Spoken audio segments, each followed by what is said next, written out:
Waste Asia में जो conflict चल रहा है उसके चलते आज राज्यसभा को प्रधानमंत्री जी ने एड्रेस किया।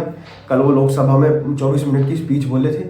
आज उन्होंने राज्यसभा में बताया कि सरकार ने पिछले 2-3 सालों में जो अल्टरनेटिव एनर्जी चैनल्स के ऊपर काम किया है, जहाँ से हम लोगों ने अपनी डाइवर्सिफाई की है, एनर्जी प्रोक्योरमेंट नीड्स जो हैं हम लोगों ने डाइवर्सिफाई किए हैं। अब उन चैनल्स का यूज़ किया जा रहा है, अलग अलग कंट्रीज से अलग अलग रिसोर्सेज को मंगाया जा रहा है। रेयर अर्थ मिनरल्स जो हैं वो भी मंगाए जा रहे हैं और हमारी जो एनर्जी सिक्योरिटी है उस पर जितना कम से कम इफेक्ट पड़े इस वॉर का, उसकी कोशिश की जा रही है। और उन्होंने फर्टिलाइजर्स के बारे में भी बोला कि जो हमारे किसान भाई हैं जो फर्टिलाइजर इंडस्ट्री पर डिपेंड करते हैं, हमारे इकोनॉमी की जो बैकबोन है, उनके लिए भी सरकार पूरी हद तक कोशिश कर रही है कि उन्हें फर्टिलाइजर की भी कमी ना हो। कमर्शियल और रेजिडेंशियल एलपीजी जो अभी बहुत क्राइसिस में चल रही है, उसके लिए भी हर प्रयास किया जा रहा है कि वो प्रोक्योर की जाए, महंगे दामों पे ही कहीं से की जाए, पर की जाए। इसी सब के चलते कल सरकार ने एक ऑल पार्टी मीटिंग बुलाई है 25 मार्च को, जिसमें सभी मेजर पार्टीज के अपोजिशन के लीडर्स होंगे। तो मेरी ये रिक्वेस्ट है श्री राहुल गांधी जी से, जो कल वडोदरा में खड़े होकर बोल रहे थे कि पार्लियामेंट में 2 मिनट मुझसे डिबेट नहीं कर सकते, मोदी जी एकदम कॉम्प्रोमाइज हो गए हैं। तो आप प्लीज कल अपनी शेखी बगाड़ने के लिए नहीं, but as a responsible leader of opposition जरूर जाए इस मीटिंग में। इसको बॉयकॉट मत कीजिएगा, जैसे आप वॉकआउट कर देते हैं पार्लियामेंट से, ऐसा मत कीजिएगा।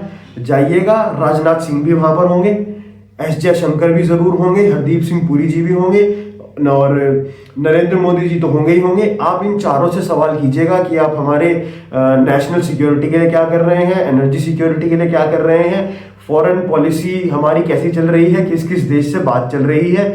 और मोदी जी से भी पूछेगा कि आप हमारे देश के लोगों के लिए जो ये रोजमर्रा की चीजें हैं, जो एलपीजी कम हो रही है, इसकी कमी जो पड़ गई है, क्या आपने ये देखी नहीं थी पहले से? ऐसा हो सकता है?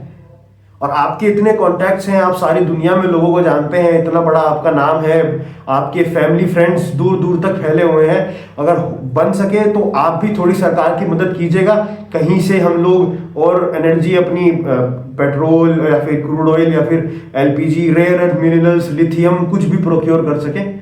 As a leader of opposition आपका काम सिर्फ सामने वाली पार्टी को या रूलिंग पार्टी को नीचा दिखाना नहीं है, अपनी पॉलिटिक्स चलाना नहीं है कि आप उनकी सरकार गिरवा के अपनी सरकार बना लें।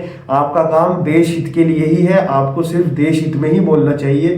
तो कल आप बिना, वहां कोई कैमरा नहीं होगा, कल आप बिना किसी मीडिया के उस प्रेशर के चलते कि मुझे इन्हें बाइट देनी है, मुझे प्रधानमंत्री जी को टॉन्ट मारना है, या फिर मुझे हमारी फॉरेन पॉलिसी को खराब कहना है, इंडिया की इकोनॉमी को डेड बोलना है, प्रधानमंत्री को कॉम्प्रोमाइज बोलना है, इन सब जो आपके पॉलिटिकल टैक्टिक्स हैं इनको साइड रखकर एक रिस्पॉन्सिबल और वेल एजुकेटेड मैन, जो आपको बताया जाता है कि आप बहुत पढ़े लिखे हैं, उसकी तरह थोड़ा बिहेव कीजिएगा। और कल जाकर जितने भी कठोर से कठोर सवाल आप पूछ सकते हैं हम लोगों की भलाई के लिए, वो आप जाकर इन चारों से जरूर पूछिएगा। मैं बस आपसे इतना ही बोलना चाहूंगा।